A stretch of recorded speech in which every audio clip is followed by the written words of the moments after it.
Euromaxx highlights. Coming up in this edition, Time Capsule. The Villa Mantin reopens after a century under lock and key. Champion Cookbook. A book about soups wins top prize. And Flamenco fever. Jerez celebrates Spain's national dance with an annual festival. Euromaxx highlights. And here's your host, Robin Merrill. And welcome to our highlights edition. Seeing as we're smack in the middle of carnival season here in Europe, we begin with a visit to the carnival in the Italian city of Venice, where masks like this one are an absolute must. Back in the 18th century, they were worn so that the local aristocracy could mingle with the commoners and yet remain anonymous and possibly do some misbehaving. Today, it's more for the fun of dressing up.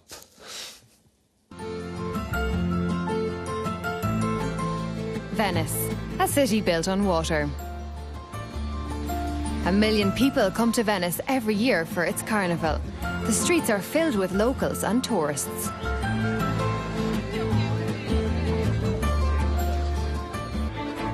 Giovanni and Maria are a part of a group of au pairs visiting from Austria.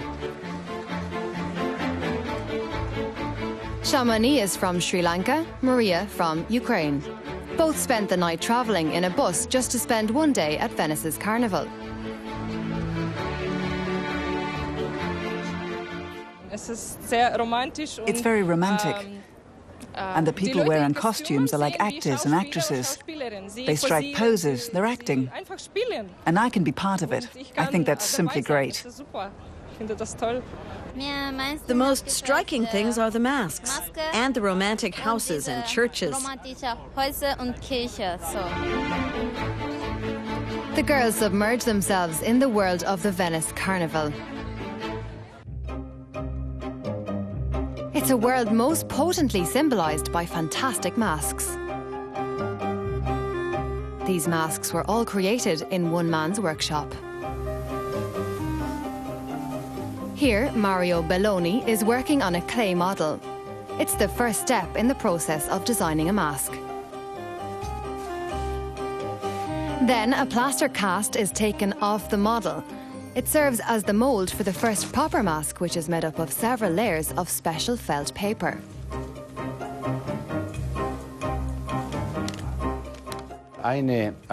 For me, artistic work like this is like playing a game.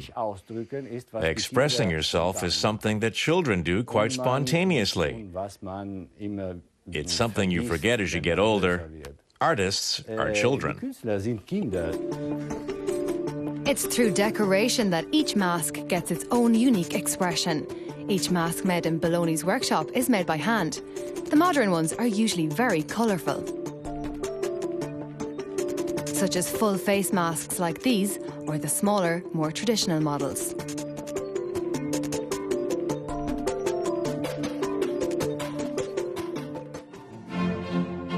This is how masks worn during Carnival's heyday in the 18th century looked.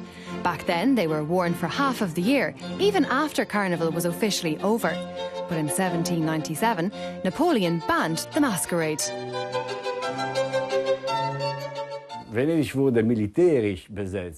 Venice was occupied by the military, so they couldn't have people going around wearing masks. They might have had weapons under their clothing, so the mask disappeared.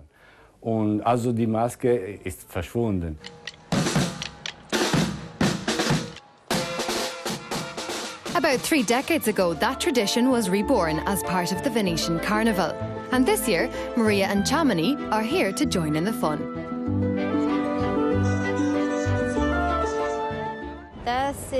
It's like a dream. It's really great. A lot of people have taken pictures of me, and I think it's wonderful. I like it.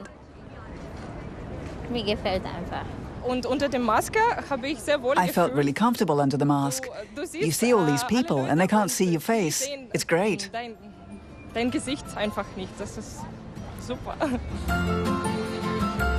And the crowd still have another week to enjoy the magic of the masquerade before the Venetian Carnival draws to a close.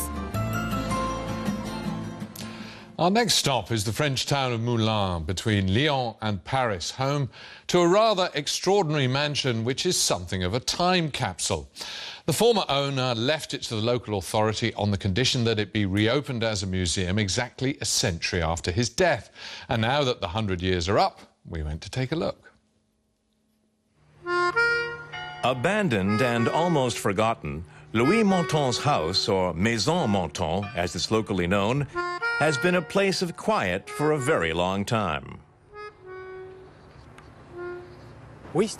Yes, it's a mystery, but it was his last will. The house was shut for a long time, but I never thought anything about it. That's very interesting to discover Moulin's 19th century history. The history of a house and of one person's life. For 100 years, it was hidden from view, until now. Bienvenue à la Maison Mantin. Visiting the house is like going back in time to when French millionaire Louis Mantin was alive. It's as if he has just finished his tea.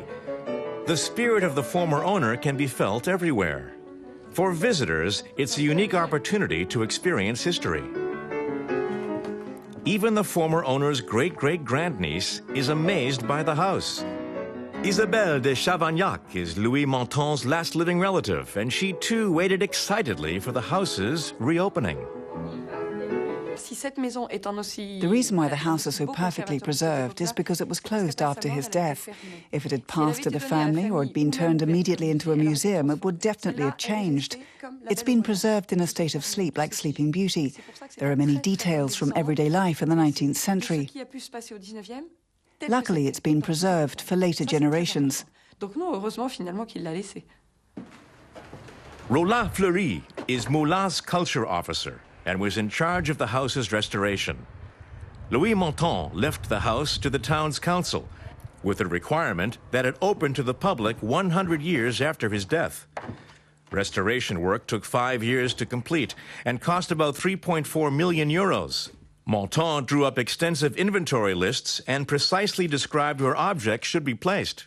For a long time, the house was in a very bad state of repair. Of course, even for the council, it was a mysterious house.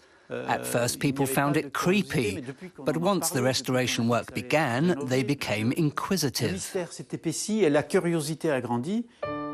This is Louis Mantin's last will and testament, in which he left the house to Moulin. He was born in the town and came from a well-off family. He studied law in Paris and had a career as a civil servant. At the young age of 42, he retired and returned to his hometown where he built the house in 1896. The house contains many wonderful things. The wall covering in the bedroom is made of gold leaf leather. Louis Mantin decorated his home with great love and lavish attention to detail.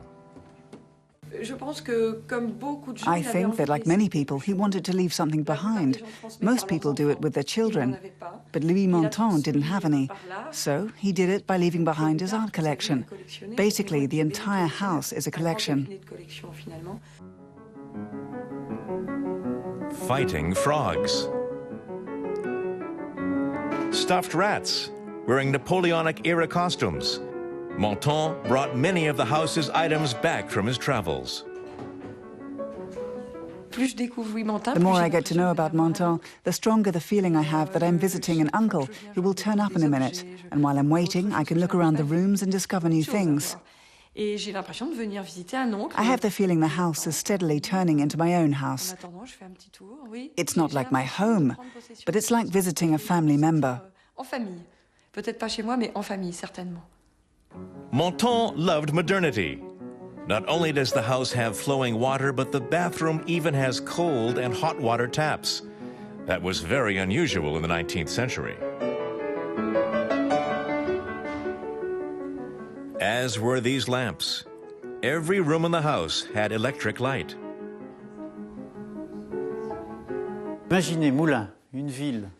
Imagine what Moulin was like back then.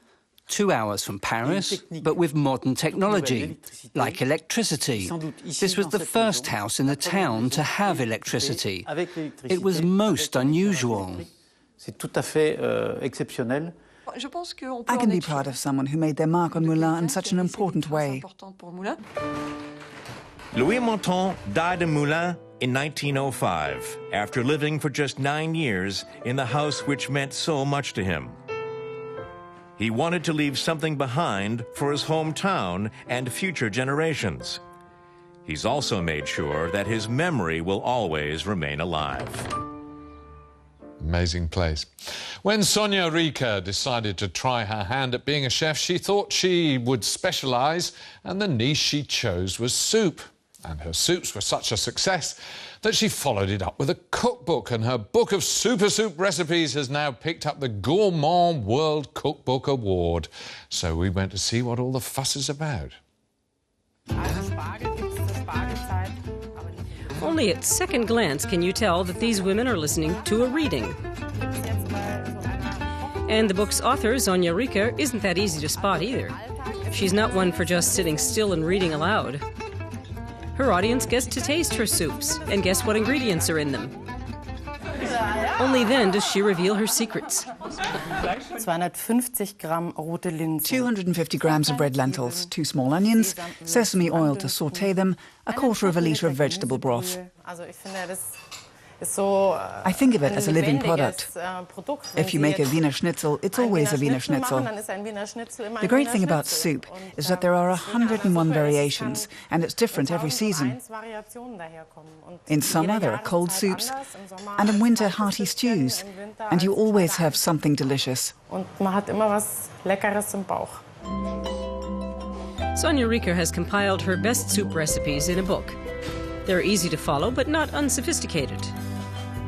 Combinations of fruit and fish, or cucumber and cottage cheese, have fanciful names such as Energizer, Soul Soother, and Lucky Charm. She lent a hand with the pictures, too. This spoon is one her mother found at a flea market. And this pot, an heirloom from her grandmother. The German market for cookery books is large. There's reading material for every culinary taste, and the demand is enormous. In 2010, cookbooks were among the top sellers in German bookshops. But selling 15,000 copies of just soup recipes in 6 months is unusual. Other people have tried it before, but not with this success. I think there has to be a real person behind it. Then it's always more successful. And it's sometimes quite good when it's not a big-name TV chef. Sonja Riker started her culinary career in 2006 at an open-air market in Munich. The one-time radio producer hired a 25-square-meter market stall and swapped her office job for self-employment as a soup maker. It wasn't so easy at first.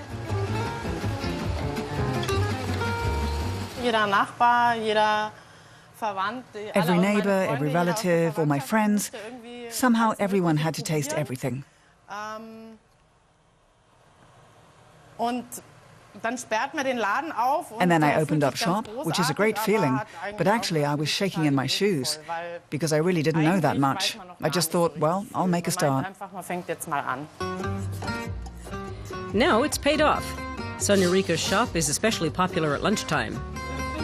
Every week there are 5 different soups on offer, freshly made by the chef herself every morning. The drinks are also handmade. Fresh juices, warm or cold. Sonja Riker has styled her shop right down to the spice mixtures she offers. They too have imaginative names just like her soups. And the concept has paid off. The soups are always great. They taste just like my grandmother's. They're always fresh, there's lots of variety, and they taste good. The soup's delicious and the staff are friendly.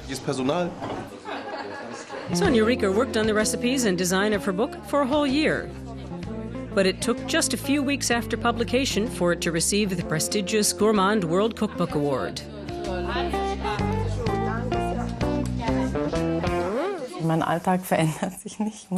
My everyday life hasn't changed. I still have to work. And that's good. There's also perhaps a sort of old-fashioned feeling of humility, so that I really have the feeling this is also a huge gift. And it is wonderful to earn recognition for something that I've done.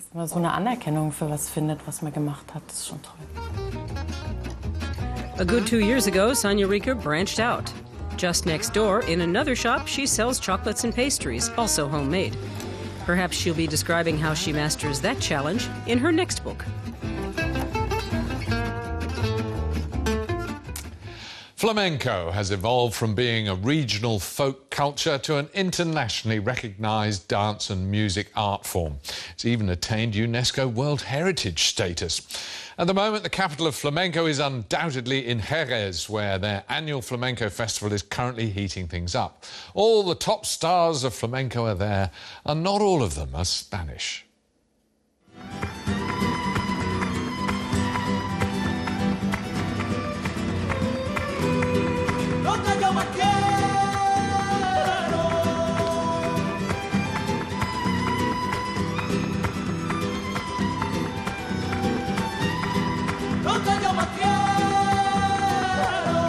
A Spanish literary classic portrayed in the language of flamenco.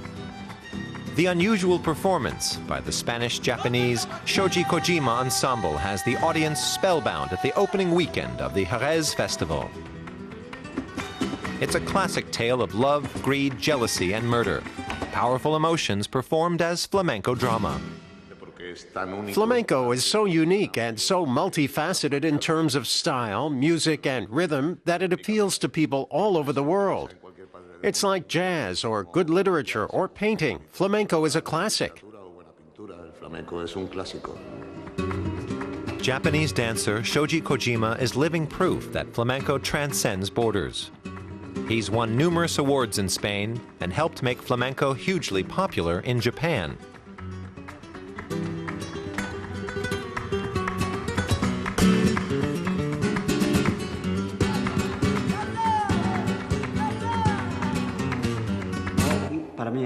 There's nothing else for me, only flamenco. I feel it deep in my soul. I live it. It's my world. Many of the other stars at the two-week festival are from Andalusia, or Jerez itself. Mercedes Ruiz is one of them. She made her stage debut at the tender age of 4. Her expressive nature and technical perfection soon launched her on an international career.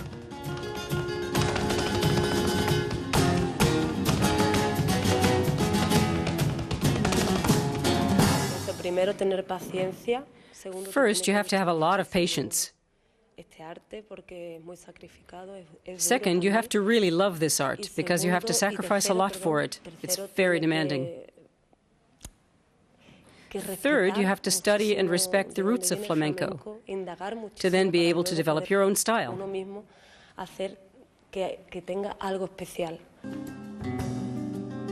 Those roots can be found in the flamenco districts of Jerez. The area was traditionally home to gypsy families, who shaped the popular culture of flamenco. Many children here grow up with the complex rhythm from their earliest days. And the most famous flamenco dancers come from here.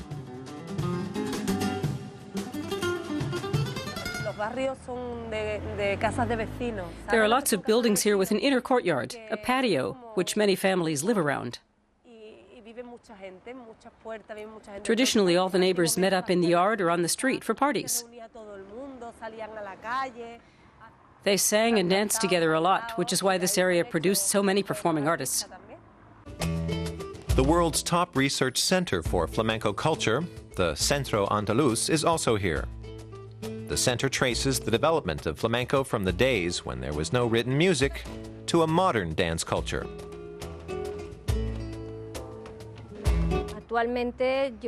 Flamenco originally started amongst the very simple folk. Many educated Spaniards had no time for it at all. It was only on the fringes of society. That's now changed completely. Today, society regards flamenco very highly. The style of dance has also changed. This footage from 1936 shows how in the past, women mainly performed with their arms and moved their feet a lot less.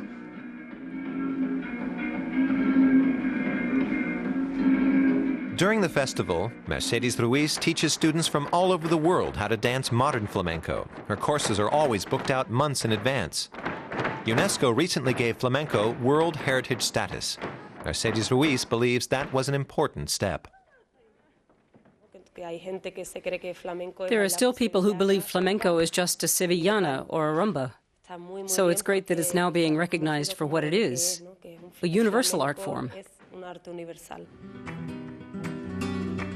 A universal art form that now has fans the world over, as can be seen at the festival in Jerez.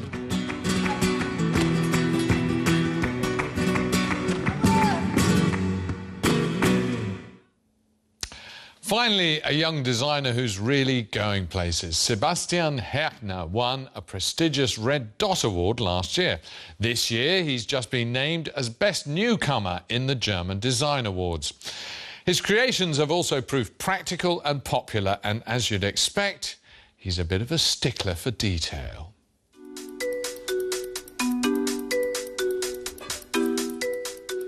Sebastian Herkner takes a personal interest in the production of this particular table. It was his bell table design that gave him his major breakthrough. So he often visits the manufacturer now responsible for reproducing it. The idea was to create something surprising, a table that would initially confuse people. Normally the heavy part of a table, usually steel, is on the bottom and the top part is made of glass. I have turned this upside down, making the foot of glass a material that is transparent and fragile. The brass tabletop is handmade in a workshop not far from Herkner's own studio in Offenbach am Main. The shape is achieved using a technique similar to a pottery wheel. Herkner keeps an eagle's eye on each step of production. The great thing about this profession is that you have direct contact to many areas of craftsmanship, the materials and the process leading up to the manufacture of the table. You see how the individual parts are created. The choice of materials is often key to Sebastian Herkner's success. He was inspired by Christmas baubles when he created the Norma series for the Czech glass company Vereum. He used paper-thin glass with silver coating on the inside. In another case, the colour of the glass was his inspiration. These lamps are something completely different. They can be plugged into each other or connected to other household objects, thanks to the innovative centre plug. Some people might think that designers are superficial and just come up with new styles. But design also involves using know-how to create a completely new product. It is often the designers themselves that inspire the new directions that are taken up by engineers. Herkner is only 29, but already has some spectacular achievements under his belt. He was invited to the Salone del Mobile in Milan twice. He teaches at the Offenbach Academy of Art and Design. In 2010, he won the coveted Red Dot Design Award and now the German Design Award for Young Talent. He's the rising star of German design. I don't see myself as a star at all. Of course, it's a great honor to get these prizes. I'm still overjoyed to have received them. It's a great reward to be told that, yes, you have taken the right path and people understand your products. Herkner designs new concepts with an eye towards the sustainability of everyday objects. And he works in cooperation with different international companies. This birdhouse was designed in cooperation with the Cologne company Radius. The idea was that you can attach a birdhouse to a tree with a belt strap. That way you don't need hooks or nails and you don't hurt the tree. Taking the old and making the new. That's Herkner's aim. With single objects or with entire rooms. For instance, he redesigned this cafe in Frankfurt. He didn't just provide the lamps, he did the entire colour concept. One thing I would really enjoy would be to furnish a hotel or restaurant. I like working in exhibition areas and interior design. That would be a goal I would like to work towards.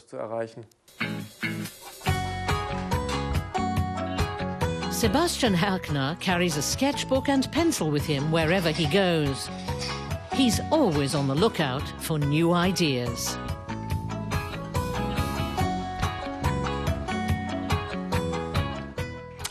If you want to see other highlight shows, go to dw-world.de/English/Euromaxx-highlights. But that's all we've got time for today. So from myself and all the crew here in Berlin, until next time, bye-bye.